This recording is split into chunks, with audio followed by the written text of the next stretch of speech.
On one hand, we look strong, but on the other hand, injuries are scary. Who Dat Nation? We have two big updates today. First, a receiver who caught 100 passes last year went down at practice. Second, we traded for a fifth-year running back. I will name both shortly. Stay to the end, subscribe for 2,000 subs to catch every update, and comment your city to show our reach.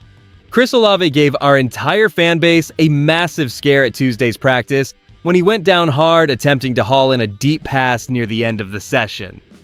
My heart sank when I saw him struggle to stand, moving gingerly toward the sideline with team trainers before exiting the field entirely just as the period wrapped up.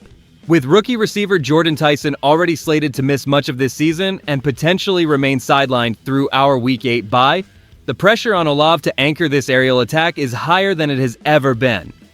Last year, he set career highs with 100 receptions for 163 yards and 9 touchdowns, which earned him that major long-term contract extension we all celebrated.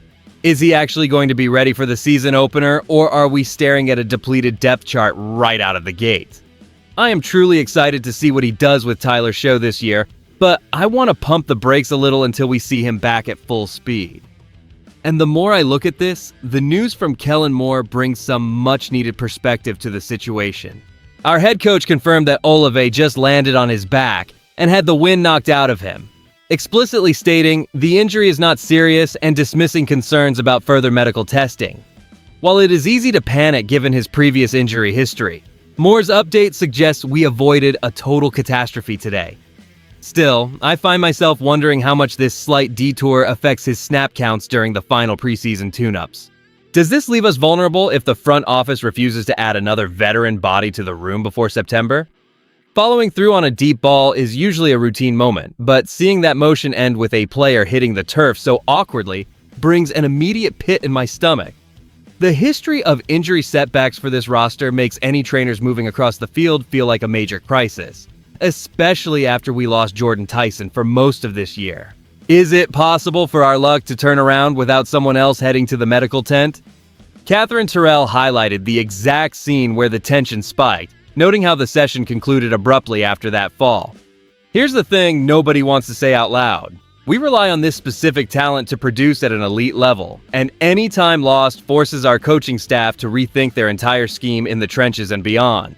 While Kellen Moore tried to keep things calm by downplaying the incident as just having the wind knocked out of him, my confidence remains guarded because of how quickly one bad landing shifts the outcome of a season.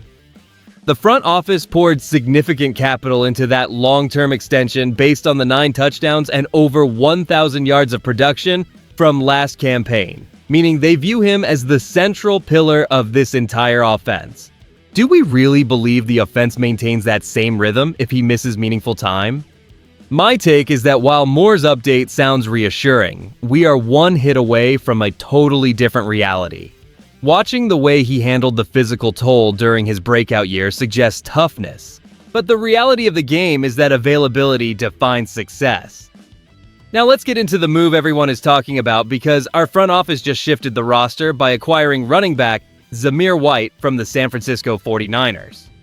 In a direct swap that caught many of us off guard on Sunday, we sent linebacker Deion Jones over to San Francisco to finalize this deal. White, who the league knows as Zeus, enters our facility as a fifth-year professional with a solid track record after spending 4 seasons with the Las Vegas Raiders. During his time out west, he logged 45 appearances and 9 starts, proving he can handle the grind in the trenches when his number is called. Think about it this way, is this the missing piece to stabilize our backfield rotation?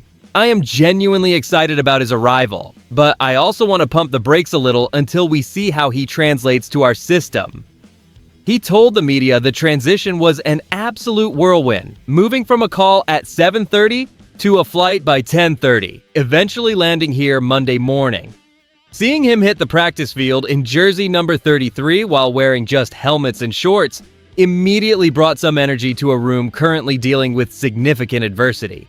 With Ty Chandler on injured reserve, Alvin Kamara nursing an injury, and Devin Neal also limited, adding a back who thrives on downhill, physical ball is exactly what our coaching staff needed to maintain our standard.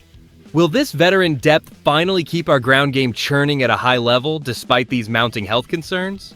My take is that while this trade feels like a rapid reaction to our depth chart crisis, getting a guy with his experience level is a calculated gamble that I am cautiously optimistic about as we push toward the regular season. Bringing in a veteran runner with the physical pedigree of Zamir White provides a necessary safety net for our roster. Does adding a player with 45 appearances and 9 starts really solve the depth chart issues we face right now? On one hand, his experience provides immediate security while our primary guys work to get back on the field. Having a former 4th-round pick from Georgia who understands the rigors of professional ball gives us someone capable of handling the load during tough stretches. And honestly, the fact that he was already out there in shorts and a helmet working through practice within hours of arriving in New Orleans shows he is ready to get to work. However, we must remain grounded regarding expectations for this trade. The reality is that we just gave up a linebacker in Deion Jones to facilitate this move, meaning our defensive depth takes a direct hit to support the offense. Is swapping one position of need for another truly the best path forward for our front office? Plenty of league observers are noting that relying on a player who just joined the team midweek is a risky proposition for our offensive rhythm in the coming weeks. My honest take here is that this is a smart insurance policy, but I'm not ready to declare it a season-saving move just yet. While his downhill running style fits our scheme perfectly on paper, the transition period for a new runner is never as seamless as the highlight reel suggests. If this move fails to provide the production we need while our top runners remain sidelined, the criticism directed at the front office will intensify quickly. I will be watching his snap counts closely over these next 2 games to see if he actually earns the trust of the staff. When you put both of today's stories together, the picture that emerges for our New Orleans Saints is one of calculated survival in the middle of a brutal preseason. Combining a scare for Chris Olave with the immediate need to swap Deion Jones for a running back like Zamir White shows an organization focused on protecting its primary offensive assets at all costs.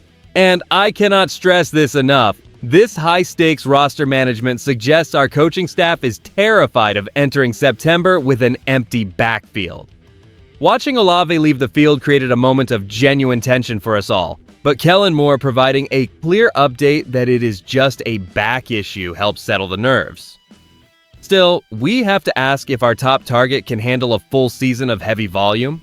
Moving to the ground game, adding a player with Zeus's physical style to help cover for Alvin Kamara and his teammates shows the front office recognizes we need immediate veteran stability.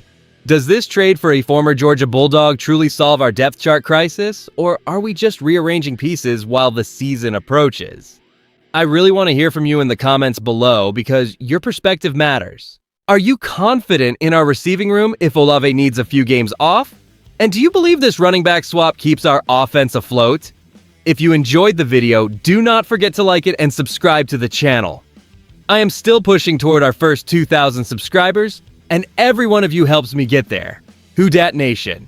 I will see you in the next one. I will be back later to update you with the latest New Orleans Saints news.